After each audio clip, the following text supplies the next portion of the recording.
What is up guys? It's a cold morning here in Bataan. So, yan. May sound check tayo. Creed exhaust. As you can see. So, Creed exhaust 51 mm. No? Inlet. At nakalaki yung putos niya. So, pinainit ko na siya.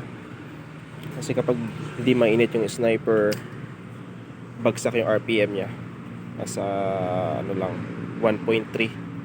Nahihirapan yung makina. So, mainit na siya ngayon.